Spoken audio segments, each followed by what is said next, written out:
right, you guys, we have a test left, and that's it. That's the last thing that we need to do. So, I'm gonna do a final review today, and you'll have to do this as an assignment. And I'm going to attach a final test with a key, so you can actually practice, because rough test ahead. So just so you guys kind of understand how the standards are broken up and you can see it, it's standard 1 is going to be 11 of the points. So there are a total of 95 and a half points, and there are a total of 60 questions. So we're going by points. 1 has 11, 2 has 4.5, 3 and 4 both have 8, 5 and 6 both have 3, 7 has 14, 8 has 8, 9 has 11, 10 has 10, 11 has 7.5, and 12 has 7.5. So the anatomy units are a little bit heavier than the other units. And we're gonna go through this test prep. I'm gonna give you that final review, and then come Monday, the test will be available. You'll get 2 chances. It is timed. We have to make it so it's kind of still difficult. So coming on Monday. So I was gonna put it out Friday, get this all done, and then have it out tonight or Friday night, but it turns out that that's not gonna work. So all new content is donezo after this, and then we're on to the test. So I just kind of picked a couple of terms from each unit. So this is from unit 1, which was careers and all of that.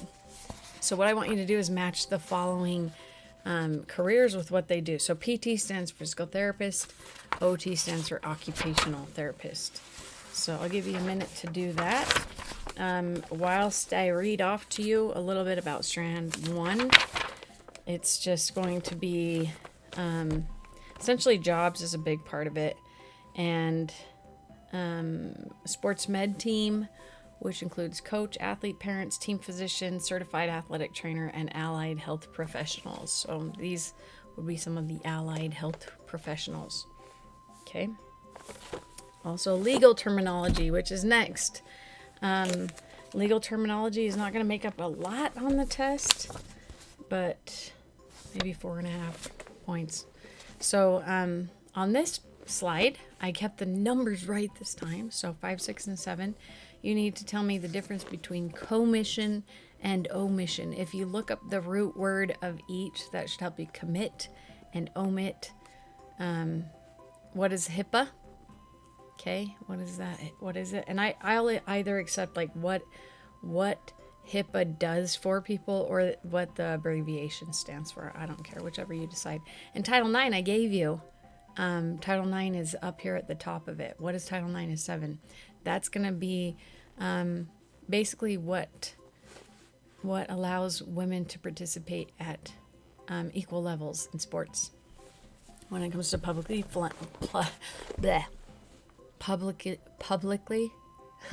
funded organizations. Okay, next up we had injury prevention. So I just threw in a couple of questions here. What is the NOC warning, and where can it be found? I think this is actually a lacrosse helmet. Yeah, lacrosse. So just so you can kind of understand, NOC, you're going to have to look up what it stands for.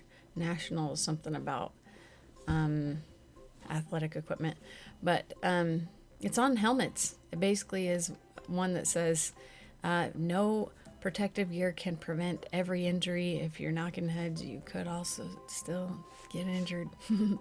Okay, and then I want you to tell me on 9, and I'm going to give this one to you because this has been on the final test a couple of times. I have argued it for a couple of years, saying that's a stupid question, but sometimes they include it. So a procedure versus a technique. Procedure is a set of steps, and a technique is like one of the steps. So in this case, A, anchor would be a technique. B would be technique. And when you're putting a bunch of techniques together, because we've got ankles and anchors and stirrups in an ankle taping job, that's a procedure. and an arch taping is also a procedure. Okay, so 8, 9.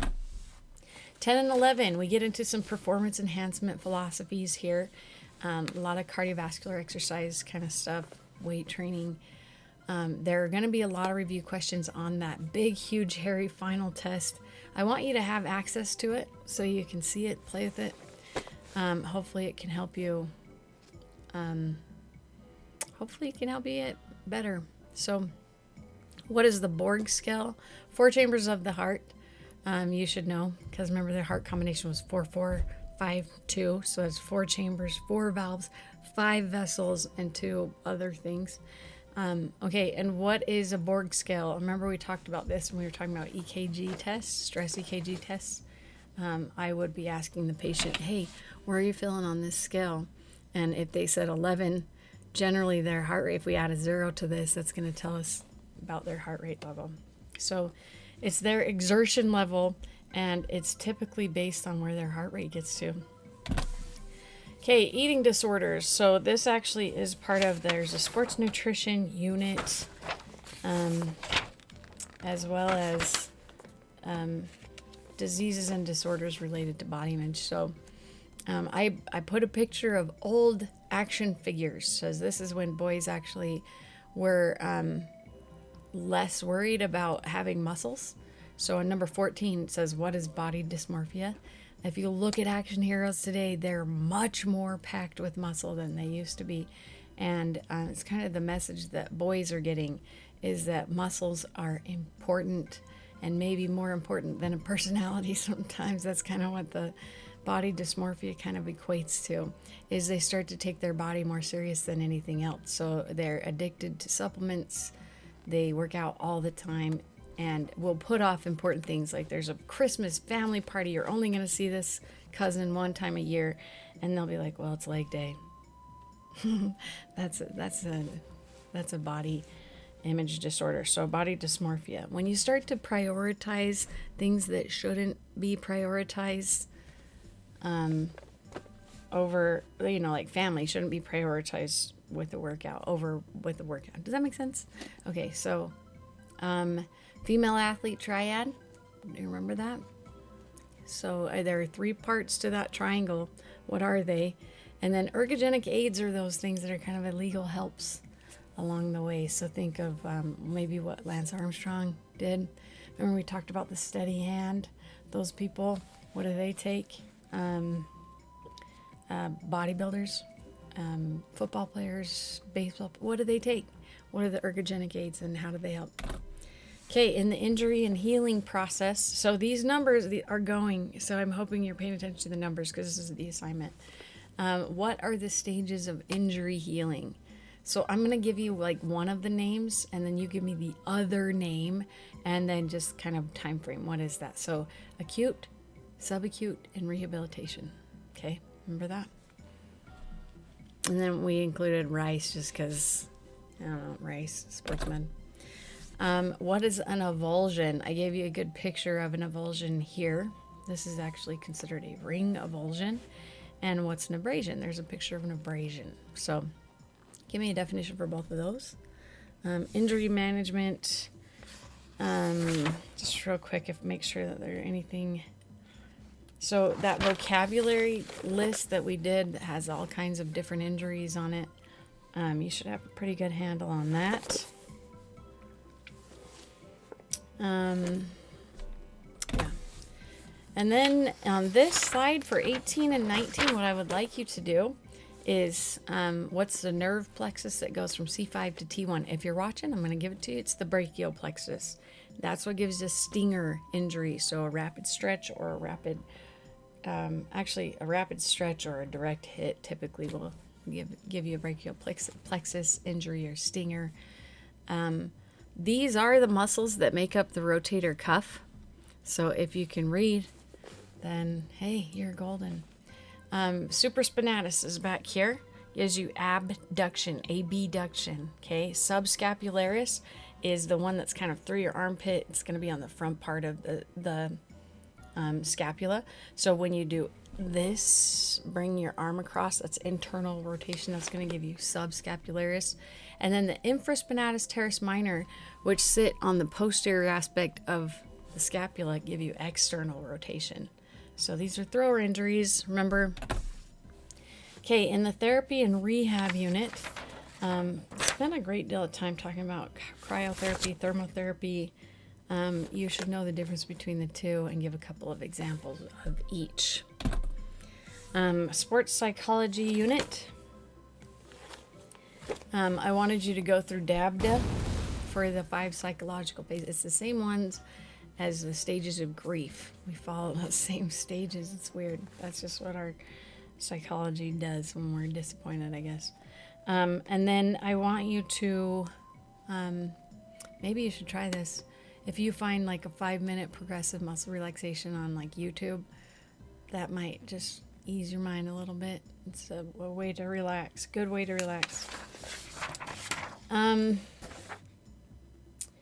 Yeah, basically that's it for what we're gonna do. I'm also going to include a big hairy review, and on that big hairy review, I want you to, I think what I'll do is have you attempt it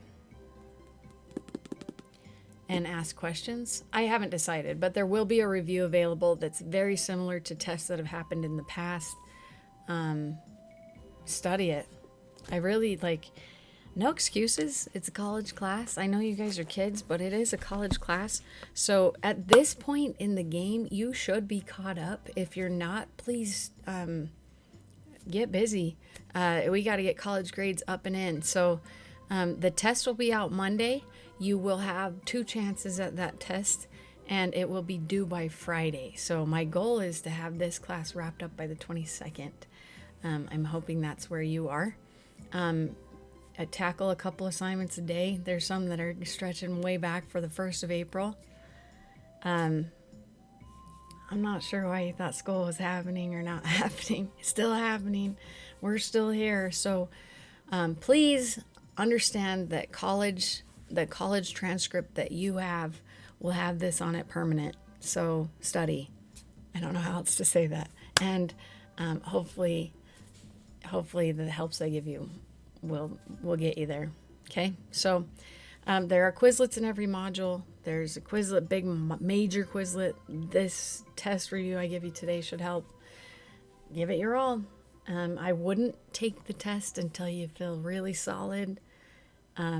Take it the first time. If you don't like the way that goes, you get 2 chances. There will not be a third. Okay, thanks.